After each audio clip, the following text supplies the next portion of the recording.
Hai guys, Travelog kali ini aku nak bawa korang explore ke Bali, Indonesia.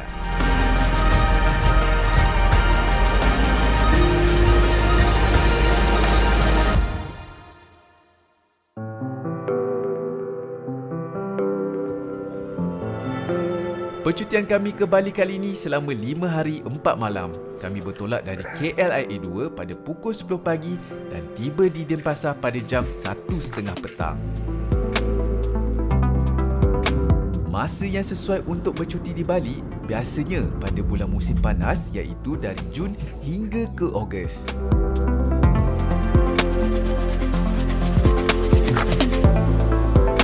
Sampai je di airport Bali, kami terus cari pak supir yang kami dah book.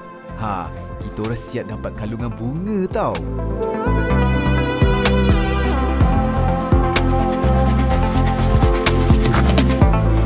Untuk hari pertama, kami terus bergerak ke Uluwatu untuk menyaksikan pertunjukan tarian kecak.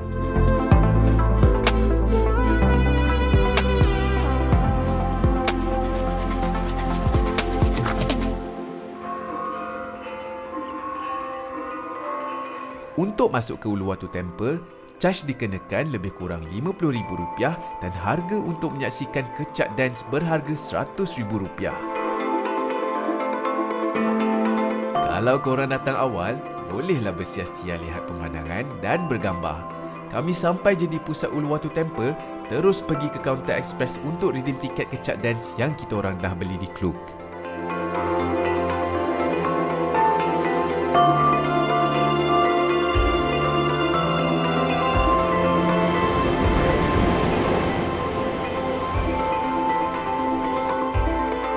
Memang ramai pengunjung dan pelancong yang datang untuk lihat kecak dance. Jadi, korang kena pastikan yang korang datang awal untuk dapat tempat duduk yang best. Tarian kecak dance bermula daripada seawal jam 6.30 petang. Kira-kira hampir 1 jam jugalah untuk tarian kecak dance ini dipersembahkan.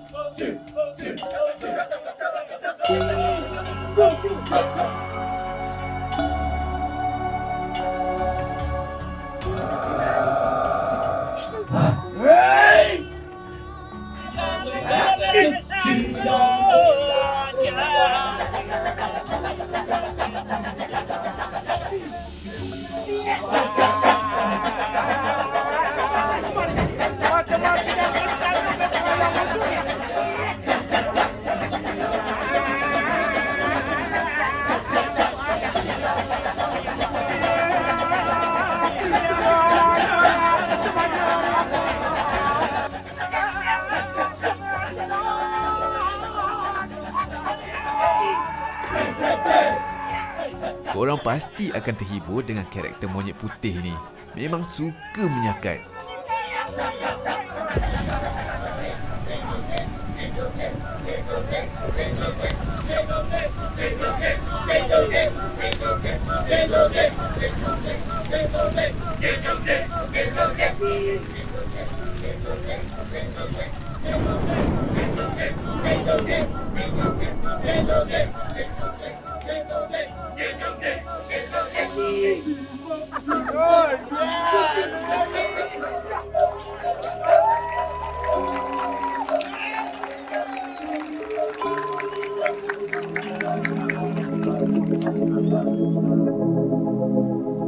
Habis je lihat tarian kecak, kami pun terus menuju ke Airbnb untuk check-in dan juga rehat sebab esok pagi memang kena bangun awal.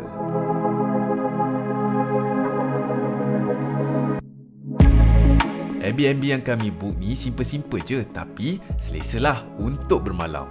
Cantik pun cantik. Harga sangat-sangat berpatutan.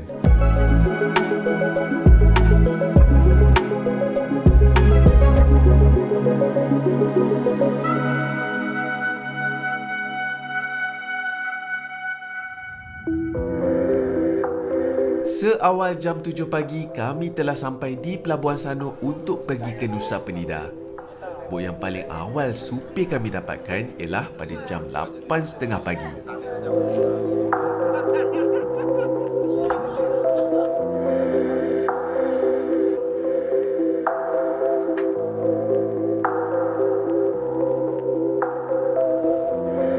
Untuk harga tiket return boat pula lebih kurang RM140,000. Buat pengetahuan korang, kami mengambil supir sepanjang berada di Bali untuk memudahkan perjalanan sebab dari satu checkpoint ke satu checkpoint sebenarnya jauh tau. Korang boleh je nak sewa skuter kalau nak bersiar-siar di kawasan berdekatan.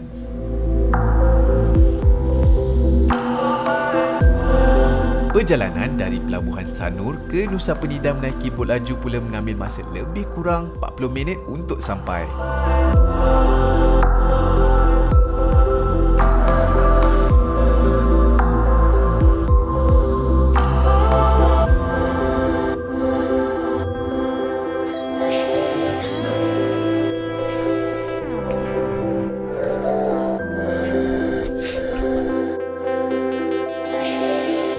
Sampai je di Nusa Penida, supir kita orang dah siap tunggu untuk bawa ke destinasi seterusnya.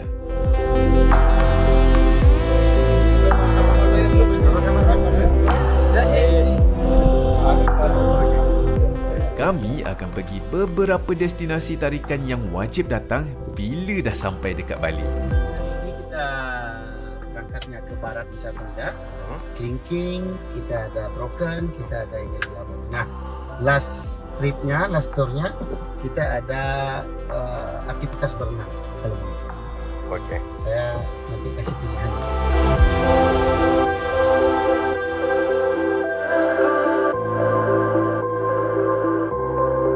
Tempat pertama yang dituju ialah Kelingking Beach atau nama famousnya T-Rex. Dari jeti Nusa Penida ke Kelingking Beach makan masa lama juga tau, hampir 1 jam. Tapi bila dah sampai di Kelingking Beach, view dia memang betul-betul menakjubkan. Halo. Disebabkan Kelingking Beach ni famous, pelancong memang sangat ramai, jadi aku syorkan untuk korang datang seawal yang boleh. Korang memang boleh turun menggunakan tangga sampai ke bawah untuk ke pantai, tapi kena hati-hati sebab tangga dekat sini sangatlah curam.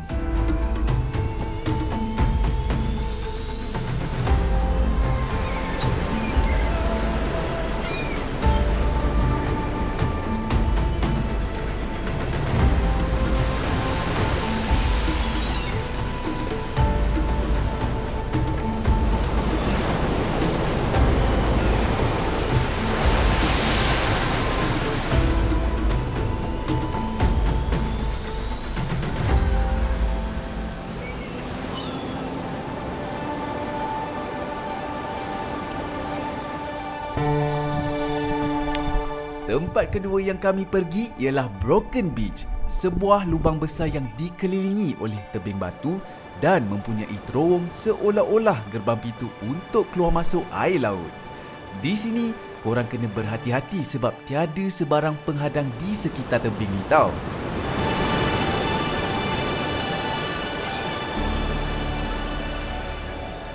Pemandangan terowong yang juga kelihatan seakan-akan jambatan ni lah menjadi tarikan pelancong untuk bergambar. Broken Beach ini juga dikenali sebagai Pasir Oak oleh penduduk di kawasan sekitar. Tapi serius guys, dapat hirup udara dan lihat pemandangan dekat sini memang satu pengalaman yang menakjubkan.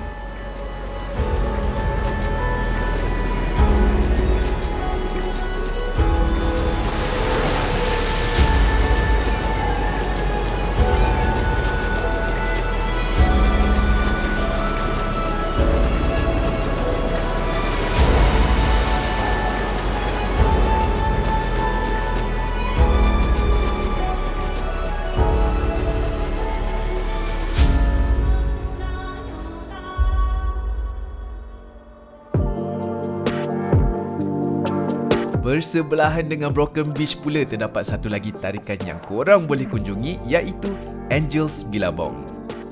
Kolam air pasang yang besar dan pukulan ombak yang kuat merupakan tarikan di sini. Menurut mitos, kolam air pasang ini dikenali sebagai Angels Bilabong kerana dahulu ia dipercayai sebuah tempat untuk para dewa mandi.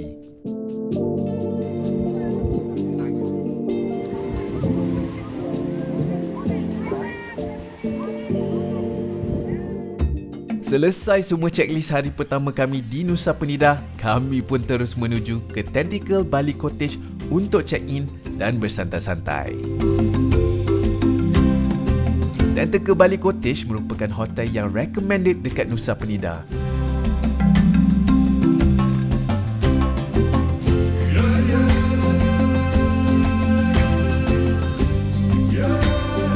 Memang banyak kemudahan yang disediakan di sini. Ada pool, restoran dan yang penting, kawasan sekitar Tentacle Bali memang bersih dan terjaga.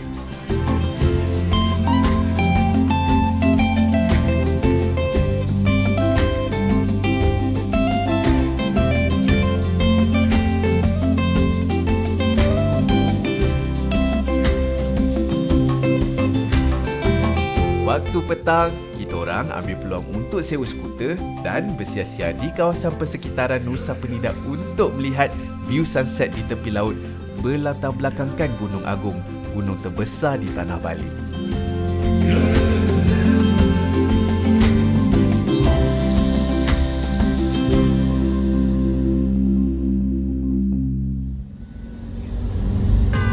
Hari kedua di Nusa Penida, seawal jam 4.30 pagi kami dah bergerak ke Thousand Island Viewpoints untuk tengok sunrise dan masa perjalanan lebih kurang 1 jam. Untuk masuk ke sini, charge dikenakan RM10,000 setiap seorang.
Masa sampai senanglah sebab turun tangga.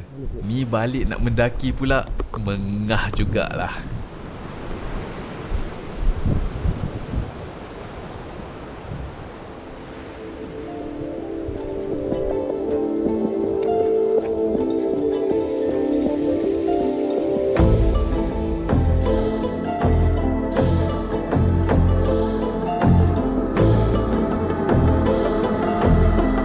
Bersebelahan dengan Thousand Island Viewpoints, terletaknya sebuah pantai yang dikenali sebagai Diamond Beach. Nama Diamond Beach diambil disebabkan struktur batu-batuan di kawasan pantai tersebut seolah-olah berbentuk diamond. Dekat sini, korang juga boleh turun sampai ke bawah untuk mandi dan healing.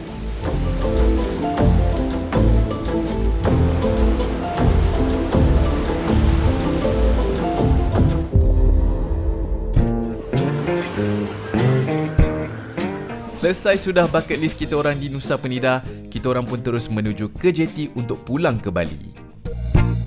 Untuk pengetahuan korang, speedboat di jeti ni ada sesi pagi, tengah hari dan petang saja, jadi korang perlu rancang trip dan perjalanan sebaik-baiknya. Hari ni dekat Bali, kami nak jalan-jalan explore di sekitar Ubud. Dalam perjalanan ke Ubud, kita orang singgah di Bidadari Batik untuk melihat hasil seni cantingan batik di Bali.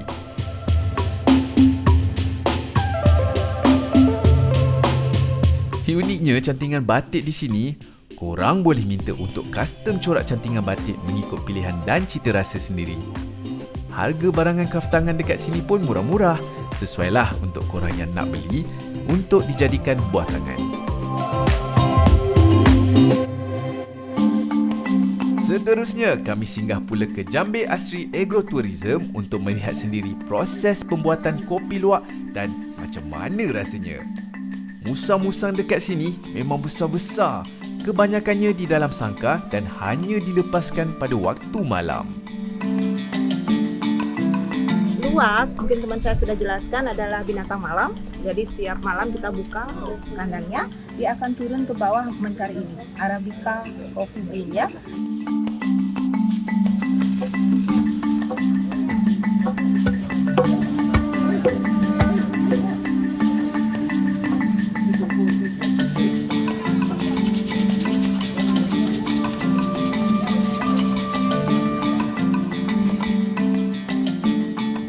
Selesai saja tuan mengenai kopi luwak, kami disajikan dengan 13 jenis minuman yang dihasilkan di Jambil Asri Agrotourism dan yang paling penting, percuma. 13 jenis air yang disajikan terdiri daripada ramuan biji kopi, herba, buah-buahan dan rempah. Untuk kopi luwak pula, korang perlu beli untuk rasa.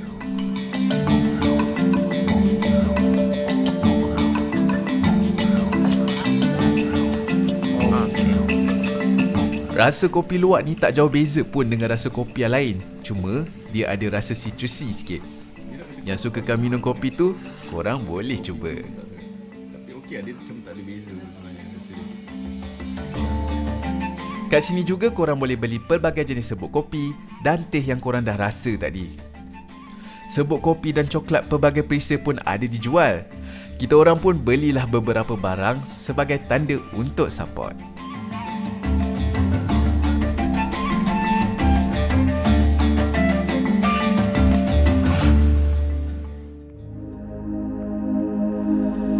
Sampai je di Ubud, kami terus pergi ke Cempuhan Ridge Walk untuk melihat pemandangan sekitar Ubud di waktu petang. Korang perlu berjalan kaki dari pintu masuk menuju ke temple sejauh 2 km tau.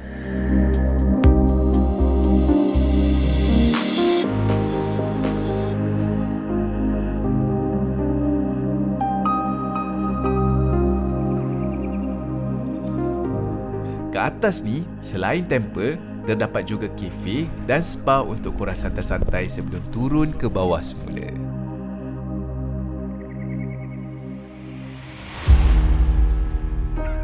Keesokannya kami bertolak seawal jam 4.30 pagi menuju ke Kintamani untuk melakukan aktiviti jeep. Sampai je di Kintamani, kita orang terus naik jeep dan menuju ke kaki Gunung Batur untuk melihat sunrise. Cuaca waktu pagi di sini memang betul-betul sejuk.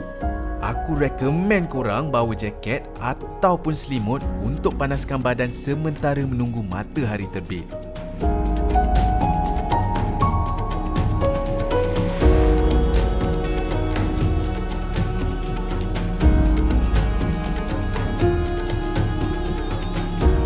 Bila matahari keluar je, aku rasa inilah sunrise paling epic yang aku lihat dan experience dekat Bali.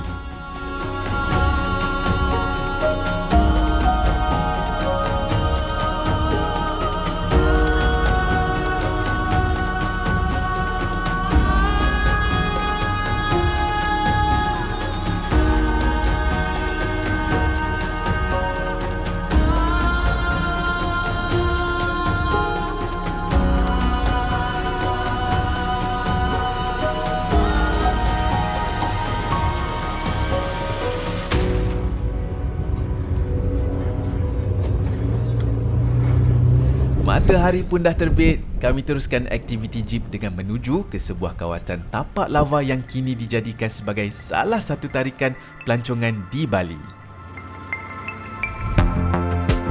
Untuk sampai ke lava hitam, korang akan lalui di dalam kawasan denai hutan. Bila dah sampai di hotspot lava hitam, memang betul-betul unik view dekat sini.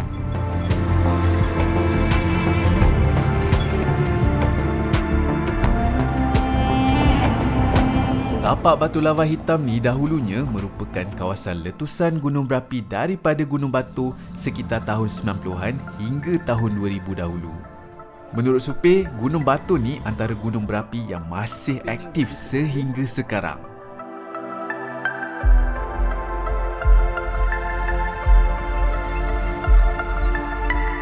Kalau korang suka ke aktiviti lasak, korang patut cuba aktiviti jeep di Kintamani.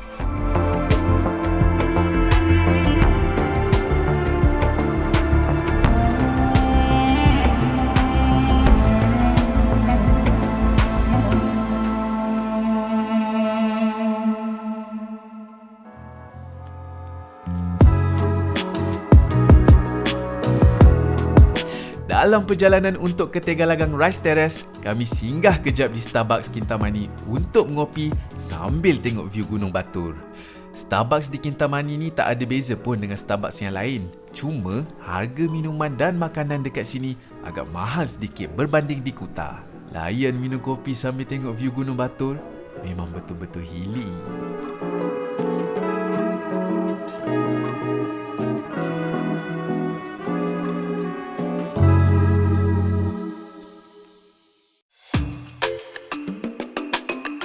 Antara tarikan utama kalau datang ke Bali ialah Tegalagang Rice Terrace. Di kawasan Tegalagang sebenarnya banyak je pilihan Rice Terrace yang korang boleh kunjungi.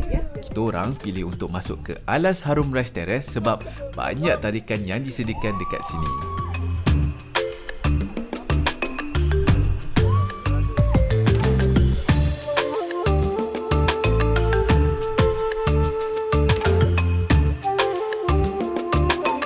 Korang tengok ni, memang betul-betul besar kan?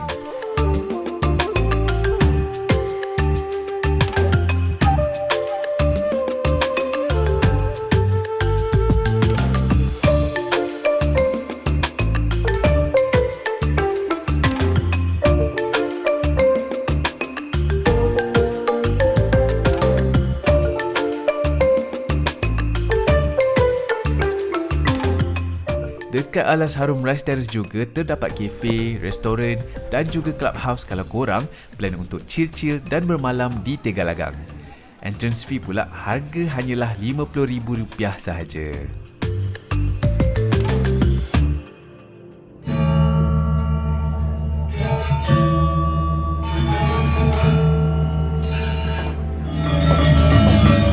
Di waktu malam pula kami melihat persembahan tarian di Ubud Palace.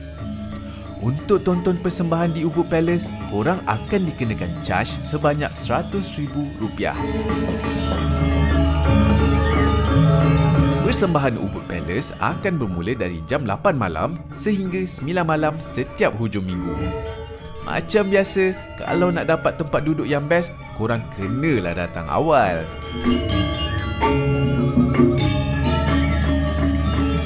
Tarian-tarian yang dipersembahkan diambil daripada cerita-cerita rakyat di Bali.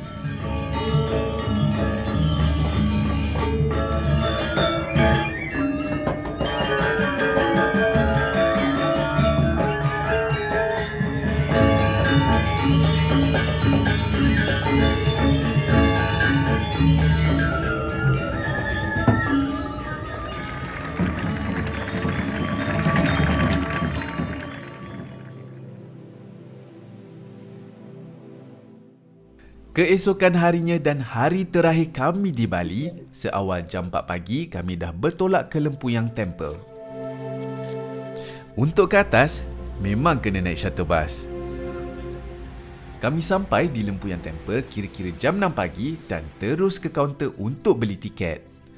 Harga tiket ialah RM55,000 dan mereka akan beri siap-siap nombor giliran untuk bergambar di atas nanti. Korang akan diberikan pilihan kain sarung untuk dipakai masuk ke temple.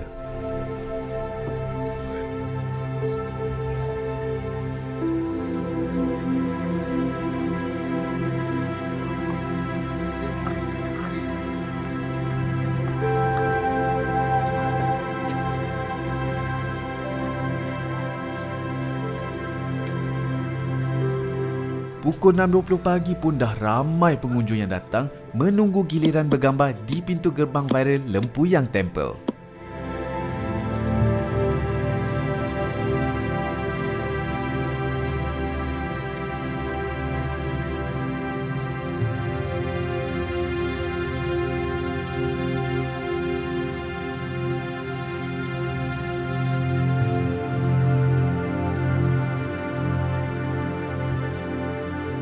Kebetulan masa yang kami datang tu ada upacara sembahyang bagi penduduk di kawasan berhampiran.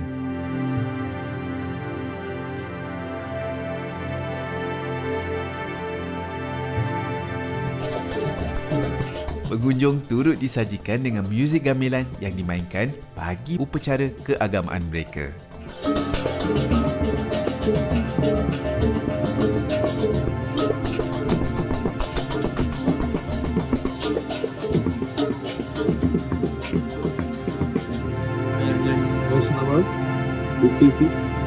Last first jump. 3 jam menunggu, pukul 9 pagi baru giliran kita orang untuk bergambar di pintu gerbang Lempuyang Temple.